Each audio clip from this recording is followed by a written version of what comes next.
What's happening, everyone? My name is Alex and welcome back. In today's video we are checking out the latest bike from Fiido. What we have here today is the M1 Pro, but this is the updated version of the M1 Pro because I've also had the original one, which was about 2 years ago, and I also made a video for that bike, and I'll leave a link to that video in the video's description or the top right corner. So basically today I'm gonna go over what's new with the updated version of the M1 Pro. But before we get into that, let's start by doing a bit of an unboxing just so I can show you how the bike comes packed in the box and what you have to do to get this ready and on the road. So the M1 Pro has 20-inch wheels with 4-inch wide tires, just like the previous model. But this time around, the tires are more road-oriented, I'm gonna say, so easier to ride with these tires on asphalt. So this is more of a city bike than an off-roading machine, let's call it. Even though we do have a front suspension here and a rear suspension, I would still ride this mostly in town. I mean, sure, if there are some bumps on the road, you can definitely go over those without any problems. And the ride is still pretty comfortable because of that front and rear suspension. And of course, the massive tires. But I believe this is more of a city e-bike than anything else. Alright, so as you'd expect, the bike comes in a fairly big box. The box is also pretty heavy. Now, the bike did get a bit heavier compared to the previous version. I believe that the previous version was around 26 kilos. Now it has just over 28 kilos. So it is slightly heavier, but we do have some extra components added to the bike. So this is also a folding bike. It folds right here in the middle and the handlebar also folds. Out of the box, you do have to do a bit of an installation. You basically have to put the handlebar together, the front wheel and the front mudguard and light. But overall, it only takes about half an hour to get this ready and on the road. The front suspension here has a couple of inches of travel, definitely not the most that I've ever seen in a bike, but it does seem a bit beefier than the previous model. Maybe I'm not remembering the previous model that well, but it does seem a bit beefier. The same kind of goes for the rear suspension. So overall, yes, it does help with the overall comfort when riding over uneven surfaces. The seat that we get on this bike is also new, and I do find this one way more comfortable. This is from a good brand as well. So the seat is an improvement compared to the previous model. Another big improvement when compared to the previous M1 Pro are the hydraulic disc brakes that we get on this bike. So the previous bike had mechanical disc brakes. The brakes on it worked okay, but it's much nicer to have hydraulic disc brakes, much better stopping power from this bike. So I am a big fan of this upgrade. Now, my bike does make a bit of noise from the front brake, but I believe that if I would ride the bike for 2-3 weeks, that noise would kind of fade away. So the braking power on this model is definitely improved compared to the old M1 Pro. Another addition to this model is this rear rack right here and the rear taillight. So the previous model didn't actually have a light on the back, so you basically had to buy your own light. Well, this one does have a light on the back here, so that definitely makes things easier and safer whenever you're riding at night. Not to mention that now you can kind of carry something with you at all times because you do have that rear rack. This model also gets a 500-watt motor that of course is located in the rear wheel here, but it does feel like the bike has a bit more power. So unfortunately the manufacturer doesn't actually say all the specifications for the motor, but this one does feel a bit more powerful. And talking about power, yes, you can pretty much ride this bike anywhere. So it doesn't matter if you're riding on a flat road or if you're going uphill, the bike has plenty of power for pretty much any situation, so you're not gonna feel like you're putting a lot of effort into pedaling. So next, let me quickly show you a hill climbing test just so you can see how the bike does going up hills. Alright, so it's time for our hill climbing test to the M1 Pro. So I am in the last level of assistance, which is sport, and in the second gear here. So we have our famous hill, the hill that never ends. I'm gonna start by accelerating with the throttle, and of course I'll start pedaling and see how the bike does. So our hill starts in just a bit. We do have a bit of noise from that front brake, but after you ride the bike for a bit, that should disappear. So the bike is accelerating, the hill is starting around here. a fairly steep hill, as you can see. I don't really have to put that much effort into pedaling, actually no effort at all up to this point. Now I have to put a bit of effort, but overall not bad at all. And I'm also in the second gear. I could go lower, so I can go the first gear here, and now it's even easier to pedal. So not as powerful as a 750 watt motor, but not far off either. So hill climbing on this bike, no problem at all. And our hill is kind of ending around here, so now the more I pedal, the faster we'll go. So very easy to climb hills with this bike.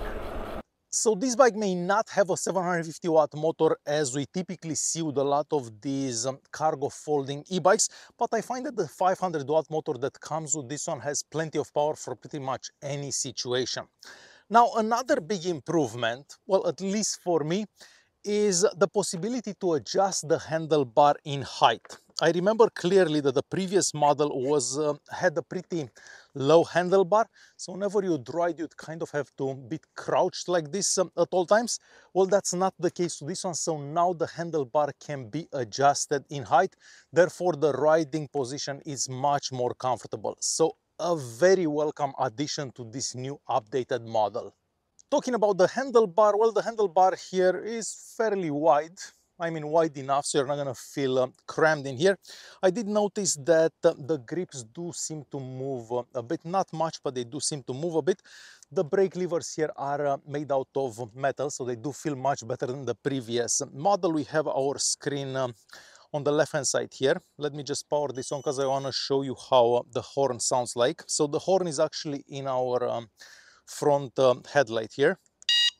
So fairly loud horn as well. As for the light, nothing really special about the light. During the day you can barely see it, but at night it is bright enough so it can light the path ahead of you. Getting back to our handlebar here, so on the right hand side we have the shifter here, and then we also have the throttle. So out of the box my bike came pretty much unlocked, so if I want, let me just switch modes here, I can just accelerate with the throttle here. So if you don't want to pedal at all, this bike makes it quite easy. Now, if you do want to pedal, the bike is equipped with a speed sensor. So for this kind of bike, I actually don't mind having a speed sensor when compared to a torque sensor. So a bike like this, I feel that it's good enough with a speed sensor. Even though the screen here is quite small, you can actually see it even in direct sunlight, so it doesn't matter how bright it is outside, you can always see the screen. And on the screen, basically, you're gonna see how much power you have, you're gonna see the speed that you're doing, and so on. So for an e-bike, this screen is more than okay in my opinion. Alright, so next I'm gonna show you how easy it is to actually ride this bike. So we have our power button right here. Of course, we also have our key down here, but that's on already. So we hold the power button pressed for about 2 seconds or so, and from here you change assistance levels. So we have 3 levels of assistance: eco, normal, and sport. I guess we can go into normal for this test. So now you have a couple of options. You can either accelerate from the throttle here. So let me show you how that works. So basically you don't have to pedal, so that easy. Or you can start pedaling, and after you pedal a couple of times, the bike will start giving you power. So I'm going to show you how that works. So the bike is equipped with a speed sensor. So when the bike senses that you're moving, it will give you power. Of course, this is different than a torque sensor, but in some ways I actually prefer a bike that has a speed sensor like this. So we'll do a bit of a brake test. So from about 22 kilometers an hour, so we'll brake around here. So if I want, I can definitely lock that rear wheel. So nice and easy. There is a bit of noise coming from the front brake.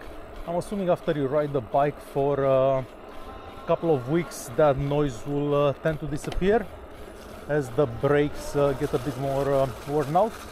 But for now we do have a bit of noise. And we'll do another brake test around here from 30 kilometers an hour. So around here. So the brakes do work quite well. Shifting gears is done flawlessly as well, so no problem shifting gears.